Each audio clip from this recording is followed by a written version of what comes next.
ukhti. Assalamualaikum ya akhi ya ukhti. At-tamazai badan halazam Aturibat ila kuntum umat Muhammad. Ajibus salari bin nasyad. Assalamualaikum warahmatullahi wabarakatuh.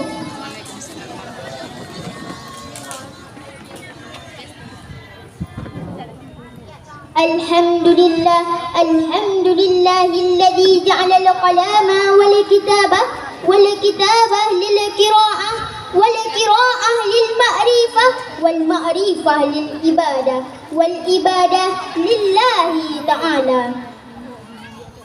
Pertama-tama, di awal langkah yang paling utama, marilah sama-sama kita panjatkan puji dan syukur kehadirat the King of the King, the Lord of the world, and the Creator of everything in this universe is Allah Subhanahu wa Ta'ala. Biqaulina alhamdulillah. Salawat bermahkotakan salam, marilah kita sanjung sajikan kepada sang proklamator kemerdekaan yang terkenal dengan sistem dakwah. Mengajak bukan mengejek, merangkum bukan memukul, mengkafirkan Islam bukan mengkafirkan yang sudah Islam. Habib tertinggi anti korupsi, baginda termulia anti durhaka, is the best man leader of leader, yakni Habibana wa Nabiyana wa Syafi'ana wa Karimana wa Maulana Muhammad.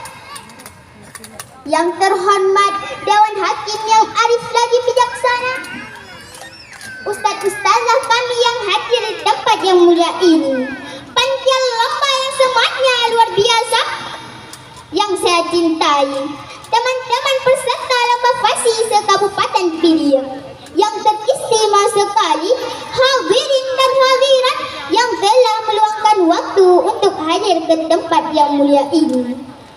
Baiklah, pada hari yang berbahagia ini, izinkanlah saya menyampaikan sepatah dua patah kata yang saya rangkum menjadi beberapa patah kata, bahkan berjuta patah kata yang saya beri judul Salat Mencegah Kemungkaran.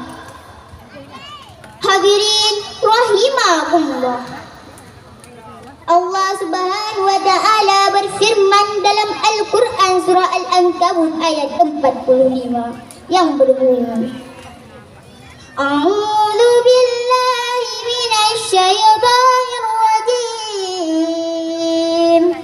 Bismillahirrahmanirrahim. Utlu ma uhiya ilaika minal kitabi wa aqimis shalah. Innas salata tanha 'anil fahsya'i wal munkar. Waladzikrullahi akbar. Wallahu ya'lamu ma tasna'un. Yang artinya, bacalah kitab Al-Quran yang telah diwahyukan kepada Muhammad dan laksanakan salat. Sesungguhnya saat itu mencegah dari perbuatan keji dan mungkar. Dan ketahuilah, mengingat Allah saat itu lebih besar keutamaannya dari ibadah-ibadah yang lain. Allah mengetahui apa yang kamu kerjakan. Hadirin yang berbahagia, dari ayat di atas dapat kita pahami bahwa sesungguhnya saat itu tidak cuma ibadah yang dikerjakan atau rutinitas saja, akan tetapi lebih dalam lagi. Salat dapat mencegah kemungkaran dan dosa kemaksiatan. Dapat diartikan salatlah yang menjadi benteng atau tameng. Memang betul dilihat, dari salatlah kita tahu orang tersebut baik atau buruk. Ironisnya, sering sekali kita menyaksikan orang yang rajin salat, tetapi masih saja melakukan kemungkaran dan perbuatan-perbuatan yang dilarang oleh agama. Padahal setidaknya ia 5 kali menyapa Allah melalui salat. Pertanyaannya, mengapa bisa demikian? Hal ini disebabkan karena salat masih dipahami hanya sebatas formalitas yang tidak memiliki konsekuensi apa-apa terhadap hidupnya. Hal ini disebabkan nilai-nilai agung yang terkandung dalam ibadah salat tidak mampu melahirkan keagungan di luar salat. Doa iftitah inna salati wa nusuki yang dilafazkan dalam salat tidak mampu mengingatkan tujuan hidupnya. Ibadah ini seolah-olah hanya menjadi gerakan ritual yang maknanya tidak membumi dalam kehidupan orang yang melaksanakannya. Sepanjang kita masih berpikir pada pemahaman seperti ini, maka jelaslah kita tidak memiliki makna apa-apa, tidak bisa mencegah dari perbuatan keji dan mungkar.